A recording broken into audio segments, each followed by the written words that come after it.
Before you split Disco, you want to talk about Brian leaving WWE? No, I couldn't care less. If you think that's an entertaining topic for the week, I think that would draw on the YouTube for sure. what would it draw? I don't know. He's leaving WWE. What's the story? I don't know. People want to hear what you guys think and where you think he's going to go.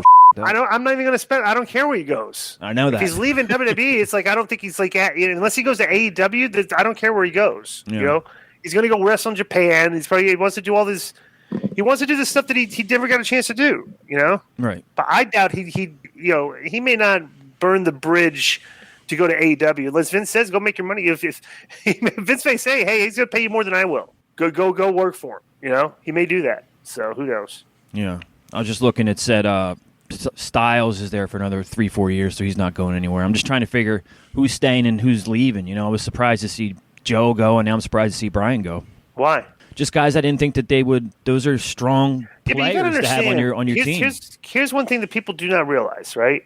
And this is their formula. It's like when you look at NXT, how many guys in NXT do you think like, wow, these guys should be on the main roster? Like how many? Like you say, okay, is there 3 right now? Is there 5? Is there 10? If you're including all the girls, like how many talented people that we watch on NXT do we say, well, that person should have a spot on the main roster? How many would you say? 6, something like 6. How about you, Conan?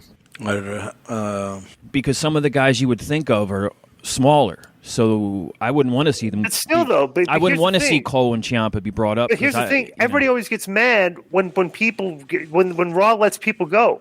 You're not going to get any addition until you get subtraction. You know what I'm saying? So they have to start feeding the system. They have to start pulling people out of NXT and bring them onto that show, which means you got to cut the fat. You got to get rid of some people. Yeah. You know what I'm saying? And then you got to bring the next wave of guys. Bro, how many people they have in the training system that aren't even on NXT right now? Yeah, but let me tell you what. Couple hundred in the system. If you go by that rationale, you got a million other guys I'd cut before Samoa Joe. You know what I'm saying? Yeah. Well, he was just an announcer. I don't know. Maybe these guys have all had past concussion problems, and they're just like, bro, do you hear this next study? This may turn out the sports world upside down. They're very close to determining a test to see if you have CTE before you're dead. Something to do with they can see a fiber or there's. Could you imagine the that existence of a fiber? They find out like how many people in high school and stuff are playing football and have CTE. Right, which is probably a lot. A lot. And what's going to happen to the sport? Yeah. Well, they're going to have to either modify it or get rid of it. Crazy, huh? Yeah. Wow. Yeah. All right.